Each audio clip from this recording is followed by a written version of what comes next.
Hello guys, today I have a GE AHTE 06AAQ1 6000 BTU window air duct conditioner. This is what we call a modern air conditioner or a efficient air conditioner. Let's take a look at the unit itself before we even get to starting up. This is a very common consumer modern air conditioner available at Home Depot today. This unit was purchased from Home Depot 3 days ago. This is a modern air conditioner. It's not old. No, it's an older model, but it still was built recently. Let's take a look at the construction of a modern air conditioner first.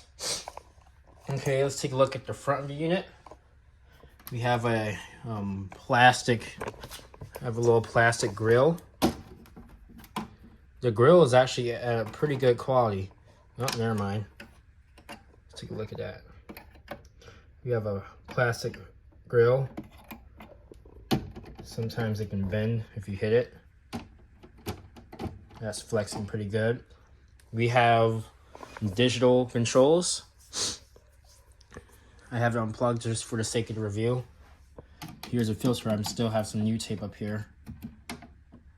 Had to use some tape. We have these small little louvers that honestly don't make that much of a difference in the air direction. It does kind of do something, but it doesn't. And we also have this levers. We can't push them up, which pushing them up will make it easier to dry out the unit.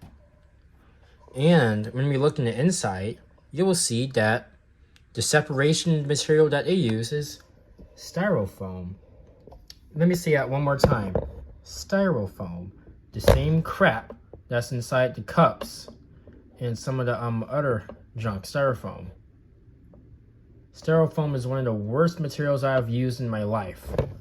Each time I try putting styrofoam, it always cracks and explodes and goes all over the place.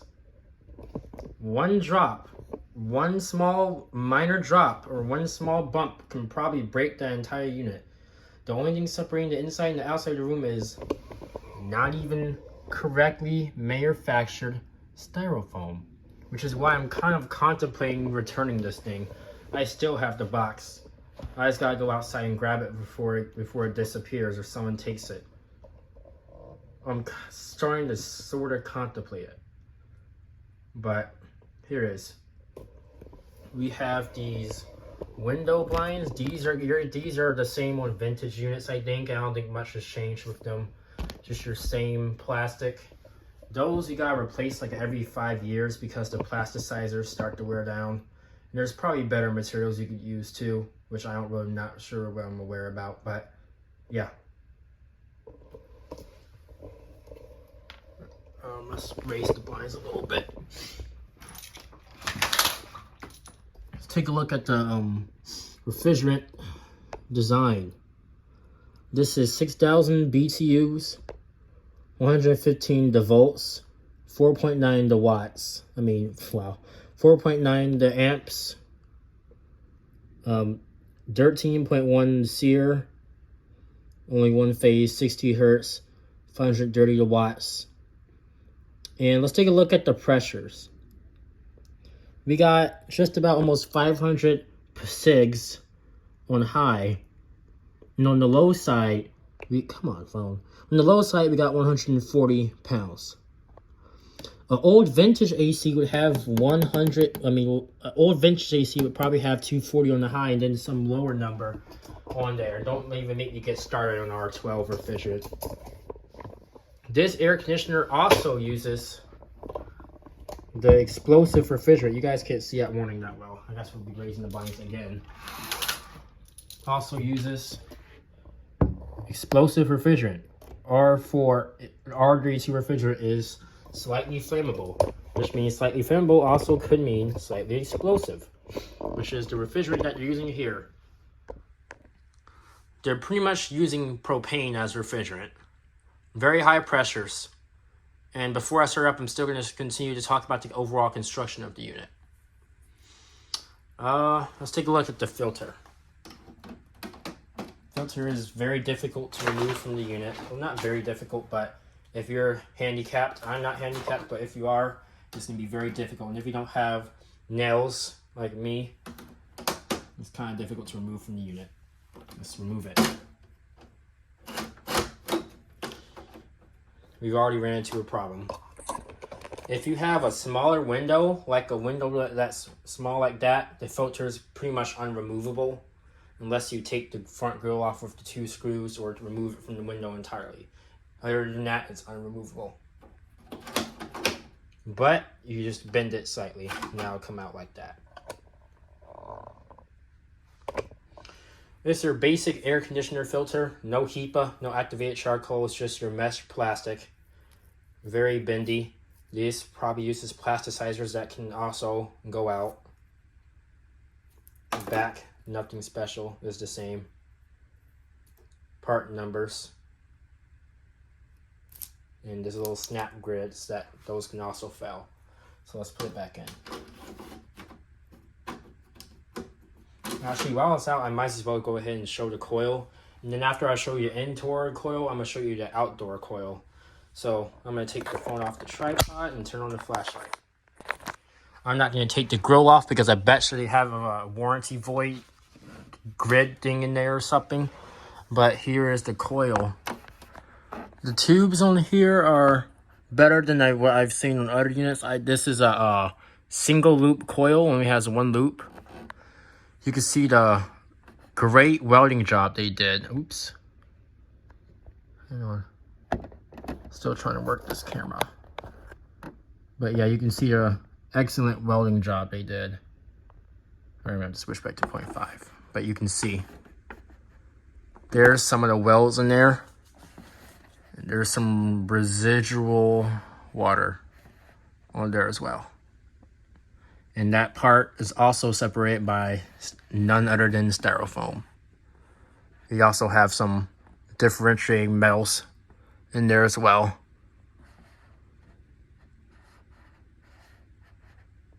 Here is. There's some other foam in there. And there's your thermostat hanging right there. It's actually in a fine position. It is quite close to the coil, but I can't take the thing off. We have a pretty small coil in here. There's some damage from, I guess, the factory. Or if it's not even damaged, they'll probably say it's efficient. And there's that one long thing. This is the evaporator coil. And you're not, I guess it has the anti-rust blueness or something. All right, now we're going to take a look at the outside.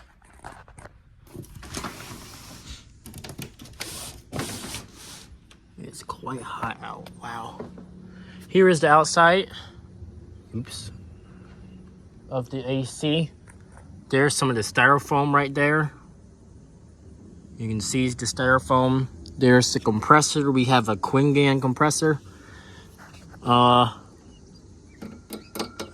Is that a filter dryer? And I'm gonna say that's a filter dryer. There are some capillary tubes down there to help give it enough distance. And there's where they filled up the machine, where it was closed off. Now you're asking, why am I outside? Well, I'm about to show you. Inside this unit, there is a slinger ring where it holds water. That water then gets flung on the coil to help it cool down. I don't think it helps it cool down. And we also have some more factory damage, which I probably should have rejected this thing and returned it, which I'm still contemplating. Water then collects at the bottom of that pan where it can pool. And what happens when water pools at metal for a long period of time? You guessed it, it rusts out. And guess what's right down there? Guess what's down there? A copper refrigerant pipe. And some more copper loops at the bottom of the AC right there. Which means it's the perfect opportunity for it to rust out. Now, this means that there is programmed planned obsolescence into this air conditioner. Because what they do is that they usually have water sitting there, and then it rusts out. That's how pretty much all of these units die. The compressor doesn't die. The fan motor doesn't go out. The bearings don't even get bad anymore. People don't even get to clean it once. The refrigerant leaks out before it gets a chance. Because of this stupid planned obsolescence. So, can't really give you guys a view of the bottom of it, but yeah, and the side view is impossible due to the way my window's set up. But yeah, that's how it works these days. It runs on planned obsolescence. So what's supposed to happen is that this will break, and then you'll go, uh-oh, all right, time to get another one. Hopefully this one lasts 20 years. And then before the season ends, it breaks. And you're like, uh-oh, hopefully the other one lasts another 20 years. And then before the season ends, it breaks. And you get what I mean. So let's go back in the inside, and we're gonna go ahead and start up. All right, so we're gonna go ahead and plug it into the wall. We have a ground fault circuit interrupter. These, I don't really know how much these work, but I guess there's probably a ground in there, and if something hits it, it faults out, turning off the unit. I've never seen one of these fail before. There's some that will sometimes get stuck, but yeah. Reset button. Okay. All right. So it is now plugged into the wall. I'm gonna go ahead and put that filter back in, and let's start it up. And we'll also talk about the loudness of this, because you can see that blade in there. That's a paddle board blade, I call it, because of the way the blade is set up. So let's go ahead and start it up. All right.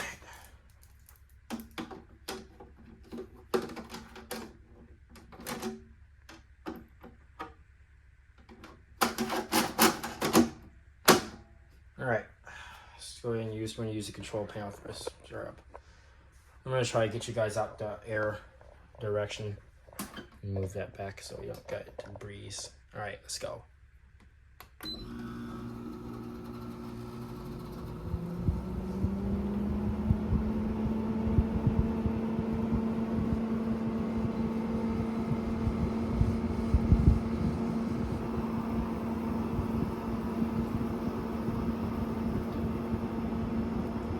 Alright, the AC is running now.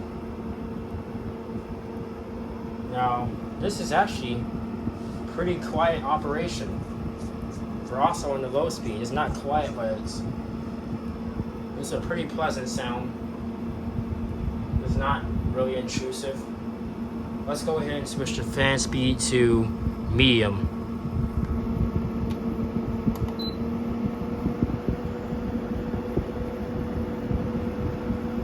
Alright.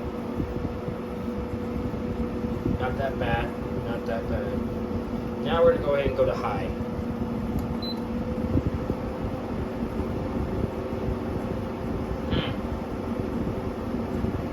You guys hear that? The indoor fan on this AC is quite noisy. It's not the worst thing in the world, but I only really run this AC on high if I'm out in the room.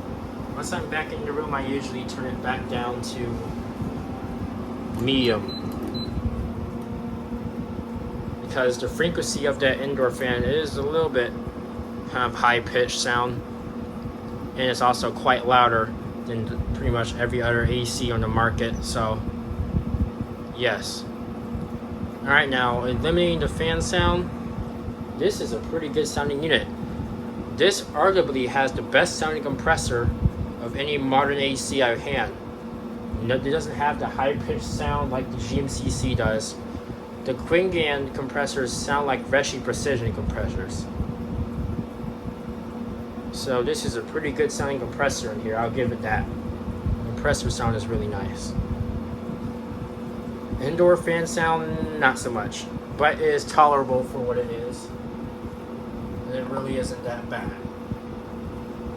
Alright, I'm going to turn it down to 60 to make sure it doesn't shut down. 64 degrees is also the minimum temperature that this unit can go down to. I guess a new law passed or something that prevented ACs from going down to 60 degrees.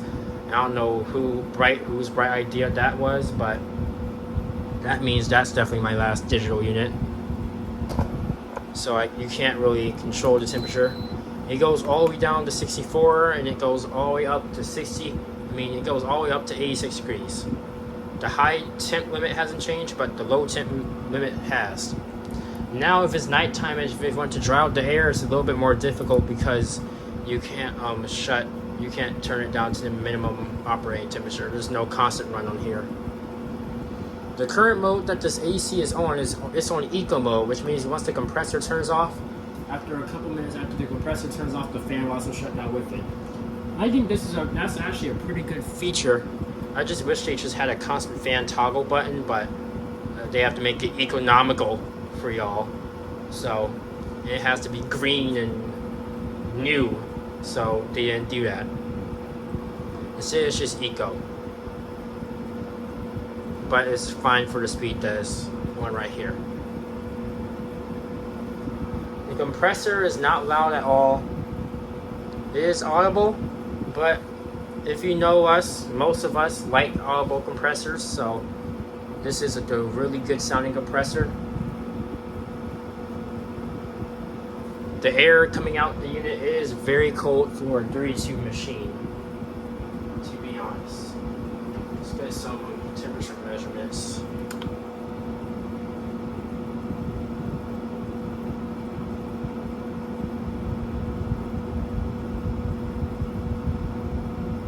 Around 42 degrees coming out. Not the most accurate way to measure temperature, but at least you know it blows cold air. Alright. I'm gonna let it sit here for a little bit. We also have a delay timer. This thing I find pretty useful because you can schedule it to turn on, which is why I thought a digital model would be a pretty good idea. There it goes all the way up to I think 24 hours. Yep. And that's the max. And I'm gonna just cancel that timer. Actually, I can't cancel. I have to go all the way back down. And unfortunately, you cannot turn off the beeping sound or the lights. So just keep that in mind if you're installing this in the bedroom.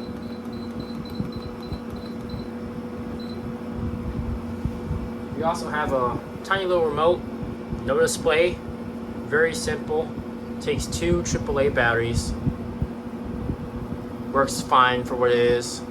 It has a dedicated eco button, probably because of a law that passed saying that your AC must have an eco button, or it's going to be so inefficient, it's going to destroy the planet. Oh no! But do you want to know what's really destroying the planet? Planned obsolescence. Because unfortunately, I think this thing is probably going to rust out next season. I'm hoping I can squeeze the rest of the year out of this thing, but who knows at this point? Who knows? And my family members, including me, are getting tired of replacing air conditioners every season. So we're going to stick with good old window units for now. And if this one dies, I'm simply just going to get a vintage one off the side of the street, and I'm not kidding. I will go drive for a couple of minutes, find the AC on the road, put it in the window, and it'll probably work fine. Alright, well, I pretty much covered everything. I guess I can let you guys sit here and enjoy the sounds of a modern AC for a second. But I pretty much went over everything that's needed to speak about. Yes, the interior fan is quite loud, and the outdoor sound is quite loud as well. Most people probably don't care about the interior fan, so I'm going to turn the fan on high mode. So I'm going to switch to high. And I'm going to go ahead and bring my phone outside to show you guys the sound, how it sounds from the outside. Let's go. Alright, I am now outside. You can hear both fans. You can hear the interior fan. You can hear the interior blades and the outdoor blades. This AC only has one motor in it, so the fact that I can hear the inside of the motor from the stupid styrofoam is ridiculous. Which means you can probably also hear sounds go from the inside to the outside of the unit as well. I was able to hear quite a few cars run past here. And we had July 4th fireworks last night. So it was quite that loud. But yeah, it is 100% noticeable from the outside. Compressor though, the compressor is quiet, which is surprising. You can kind of hear it, but it's probably because it's not making that high-pitched nonsense. All right, I'm gonna go to the front of the unit. All right, we are now under the unit. There's the stupid drain plug that doesn't really work. And it still lets water get to the condenser, which I'm not sure how, but yeah, modern. But here it is. Pretty small unit, compact.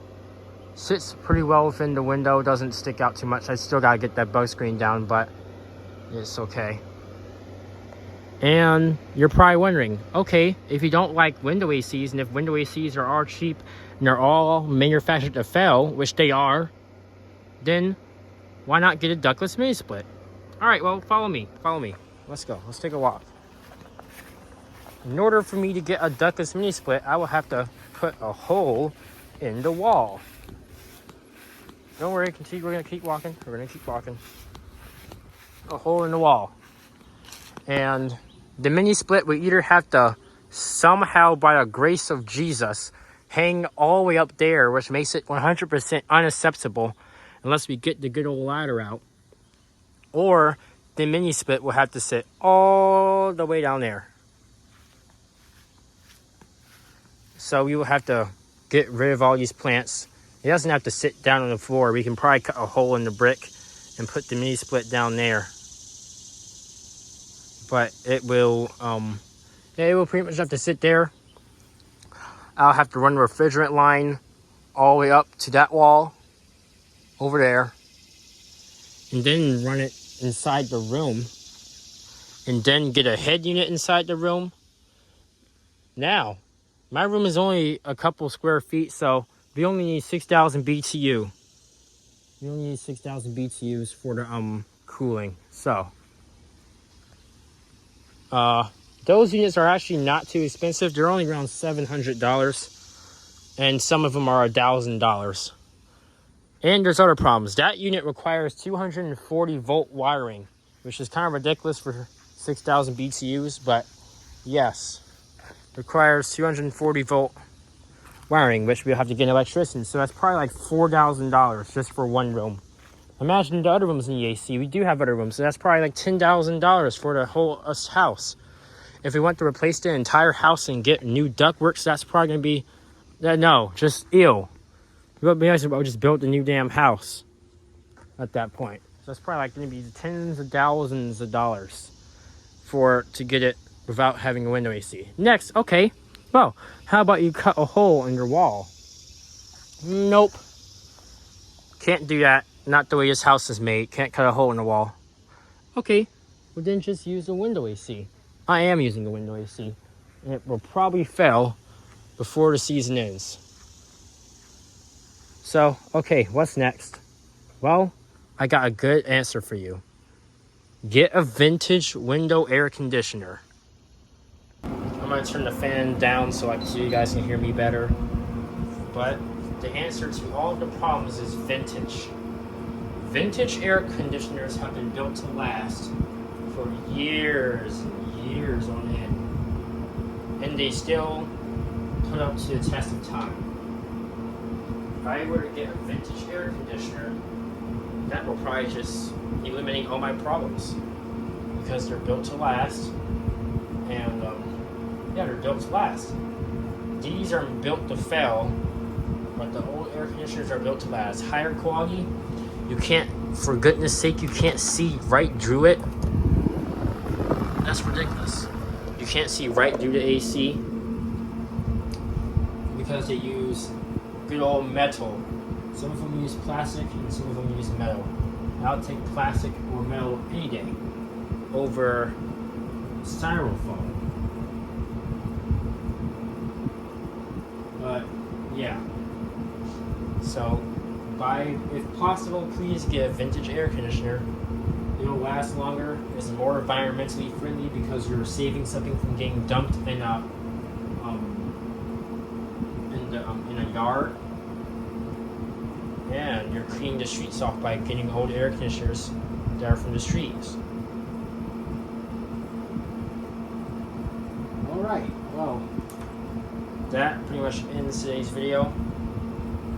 This is what a modern air conditioner is like in 2024. Time will tell how long the GE AHTE 06AAQ1 6000 BTU window air conditioner will last. It would be interesting to see how long it lasts under normal conditions without any modification. Because I already have a couple of older air conditioners all ready to go when this one dies. So I don't think I'm even going to file a warranty claim since I already have the older ACs. But yeah, this is the modern air conditioner. Now let's go ahead and talk about the good parts about it. Now, for a modern AC, this is blowing absolutely frigid air. This air is completely freezing out my room, and it's working pretty well. Second of all, it is one of the best sounding units I have had, best sounding modern units, because of the Quingan compressor. Well, that's about it. Dirt is light, so it's easy to install and uninstall, probably because it's cheap. Fourth, yeah, that's about it, guys. Alright, well, this ends today's video. Let me know what you guys think in the comments. There's going to be some more air conditioner related videos. And there's going to be some videos of me looking for the one last good modern air conditioner. There's only one good modern air conditioner left. It's a Friedrich model. But other than that, thank you guys for watching. Bryant out.